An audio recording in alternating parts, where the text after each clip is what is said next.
Tapita na huyu mtoto wangu, tunazunguka tukiwa hata hatujui kwenye tunaelekea. She lived under harsh and extreme life conditions, hence finding herself helpless and homeless, sleeping with men for shelter after the aunt forced her to marry a mentally ill man. She says she's been experiencing hell on earth.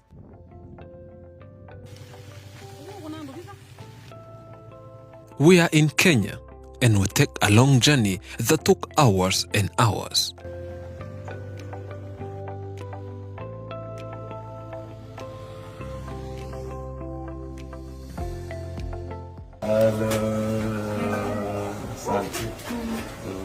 Kwa mzima? Asante sana. Kwa majina anaitwa Zipora Kerubo. Zipora was born in Kisii, a major urban center in southwestern Kenya. Her life since young was so challenging, starting from the death of her father and the mother who disappeared and left her and her brother Eric when they had 4 and 2 years respectively. Sasa sijui kwenye mamangu alienda, lakini mimi huwa nasikia tu ni Mkikuyu. I was raised with my aunt, and life was so challenging that both me and my brother always said that maybe if we had chances of being raised by our own parents, life would have been better. Lucky for us, we went to school, and when I was in class 8, due to little or almost no parental guidance, I found myself getting pregnant. After she became pregnant, the aunt who raised her chased her away from the house and then arranged a marriage for her without considering the fact that she was a 13-year-old. She was taken to a man who was mentally ill, and he was supposed to become her husband. And her mother-in-law said, "You have to get married," but had one condition: "We will examine your blood to see if you are HIV negative or positive." And lucky for her, it took 3 days for them to get results, and she escaped. Huyu anti yangu akanitafutia mwanaume wa kunioa. Ulikuwa na miaka ngapi sasa hiyo? Sasa hiyo nilikuwa na 13 years. 13? The man who was going to marry me was not only mentally ill, but also 3 times my age. I had 13 and he had 39. And to be honest, I was not ready to get married, and I only wanted to continue my educational career, but had no choice. Nimefanya exam ya class 8, waliniambia ninaenda kusoma. Hawakuniambia kama ninaenda kwa mwanaume.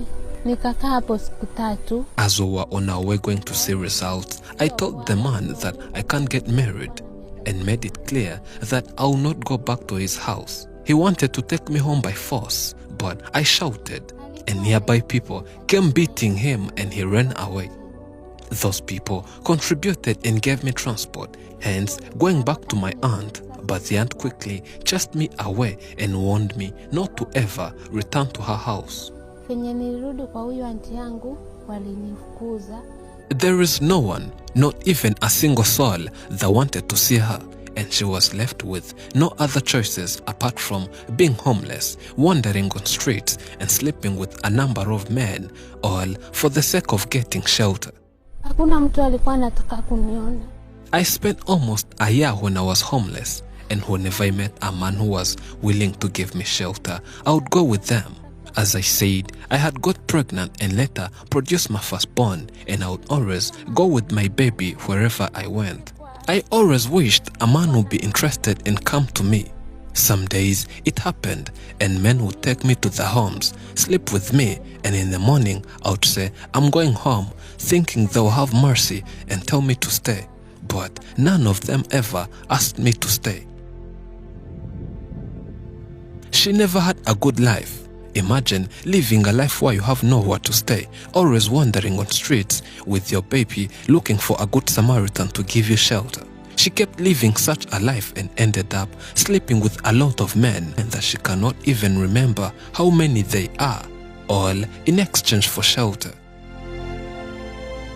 Time came and she contacted her cousin who lived in Nairobi, and the cousin said she can get her some job opportunities. Told Zipora to hurry up and find her in town. wanaume nilikuwa nalala na wao. I asked one of the men I slept with for transport, and he gave me 600 Kenyan shillings. And that was enough for me to get a bus to Nairobi. Upon arriving to the bus park, I got my phone and called the cousin. And guess what? The phone was off. It was approaching nighttime and I had my baby with me. And that's when I almost got mad and could see life coming to an end. She spent the whole evening on the streets of Nairobi, helplessly with too much hunger, and then started crying. And a man who saw her crying came to her and asked why she cried. She replied and explained more of her life. He said, well, if you came looking for a job, I'll take you to my sister. She needs a maid, said the man. Sasa hiyo pia mimi ni mgeni Nairobi. Hata sijui naenda wapi. That man took me to Makueni County, and instead of giving me any job offer, he said he wants to make me his wife. And I was okay with that. Are you ready to get married? He asked. I had lived a homeless life, and to me, that was a solution to my problems. And that's how I got married. Having slept with men around the streets, she found herself pregnant in a way she never knew. And here's where the story got interesting. That man who was willing to make her a wife also knew nothing about the woman's pregnancy. We lived together, and after 6 months, I started feeling worse. He took me to the hospital and doctors confirmed my pregnancy. And that was the beginning of a miserable relationship. The man felt betrayed, wondered why he would be nice and take someone from streets, give her a better lifestyle, and still phone when she was pregnant, and never told him anything about it, and then started acting violently. The husband started beating me and my child up to the day I delivered that baby, and would add some threatening comments like, if I want, I would kill you since no one knows you and no one cares about you. One day, he violently flogged my baby, went on and broke his arm, and neighbors came and rescued the baby before he killed him, and that man fled and ran away. She was left with 2 children, and one was a newborn baby, and she started finding some casual jobs so as to feed her 2 children. Life was still complicated, and she decided to go back to Nairobi. Nairobi was never nice to her, and she thought of going back to the aunt. And her aunt made it clear that she doesn't want to see her again, and she returned back to Nairobi, where she met a good Samaritan. Nikapatana na mama mwingine. I met a woman who gave me shelter and considered me to be like her own daughter. She gave me food and treatment and helped me get some casual jobs where I got some money and decided to get a house for myself in a place called Mukuru kwa Njega. And this lady always visited me with food and money. I got used to living in Nairobi and could depend on washing clothes of different people. Life seemed so good to me. But one of my children got sick and suffered from meningitis. I spent a whole month at the hospital, and then I could not be able to afford the hospital bill. But later, the hospital let me go. My boy was always ill and needed daily medication.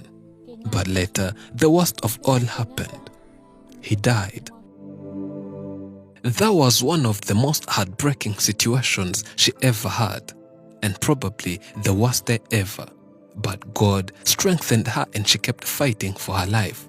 She later met another man who promised to love her, and they fell in love. And in March this year, she got pregnant and the man was happy about it. They lived a happy life together and she was enjoying life again.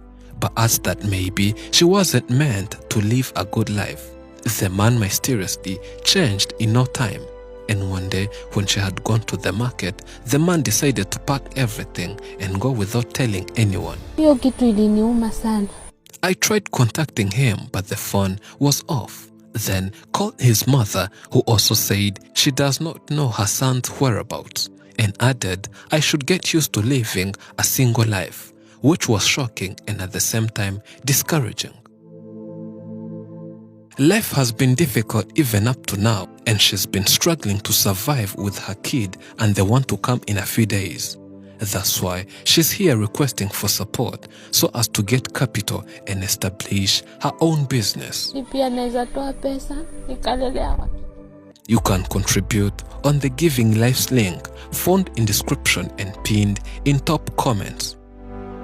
Thank you for watching. I'm Elijah and this is Afrimax English. Remember to subscribe.